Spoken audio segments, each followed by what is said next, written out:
યોગ કરવાથી શરીર ફિટ અને સ્વસ્થ કેવી રીતે રહે?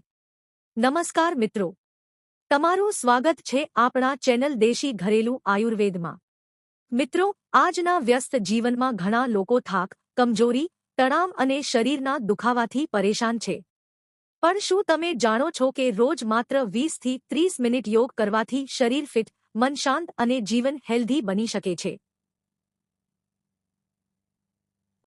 આજે આપણે જાણીશું યોગના અદ્ભુત ફાયદા અને કેટલાક સરળ યોગાસન વિશે। યોગ શું છે?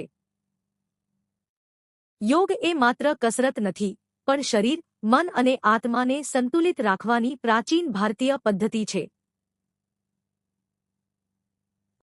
યોગ કરવાથી શરીરને ઊર્જા મળે, મન શાંત રહે અને ઘણા રોગોથી બચી શકાય છે। યોગના મુખ્ય ફાયદા: 1. શરીર ફિટ અને લવચીક બને।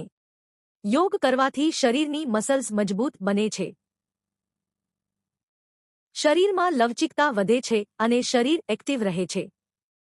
2. વજન નિયંત્રણમાં મદદ કરે। રોજ યોગ કરવાથી વધારાની ચરબી ઓછી કરવામાં મદદ મળે।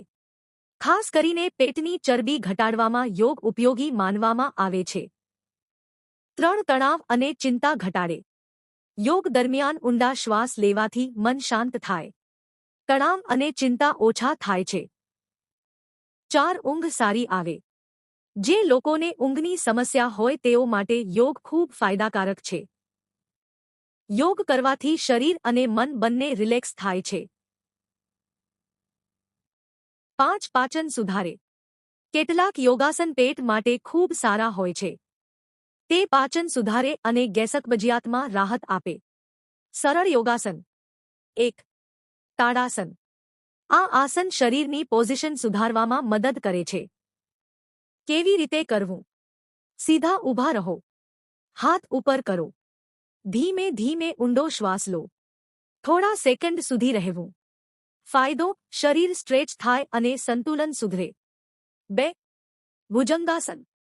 આ આસન કમર અને પીઠ માટે સારું માનવામાં આવે છે। કેવી રીતે કરવું?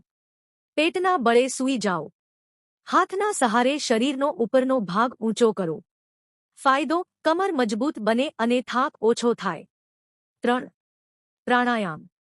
શ્વાસ સંબંધિત યોગક્રિયા। કેવી રીતે કરવું? શાંતિથી બેસો, ધીમે ધીમે ઊંડો શ્વાસ લો અને છોડો।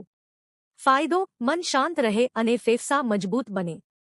યોગ કરતી વખતે ધ્યાનમાં રાખવાની બાબતો: ખાલી પેટે યોગ કરો। સવારે યોગ કરવો વધુ સારું। ધીમે ધીમે શરૂઆત કરો। વધારે તકલીફ હોય તો નિષ્ણાતની સલાહ લો। નિયમિત યોગ કરવો જરૂરી છે। નિષ્કર્ષ: મિત્રો, યોગ આપણા જીવન માટે ખૂબ જ ફાયદાકારક છે। રોજ થોડો સમય યોગ માટે કાઢવાથી શરીર ફિટ રહે, મન ખુશ રહે અને જીવન હેલ્ધી બને। તો મિત્રો, આજથી યોગ કરવાની શરૂઆત જરૂર કરો। જો તમને આ માહિતી ગમી હોય તો વિડિયોને લાઇક કરો, શેર કરો અને આપણા ચેનલ દેશી ઘરેલું આયુર્વેદને સબસ્ક્રાઇબ કરવાનું ભૂલશો નહીં। ધન્યવાદ મિત્રો। ફરી મળીશું એક નવા દેશી અને હેલ્ધી ઉપાય સાથે।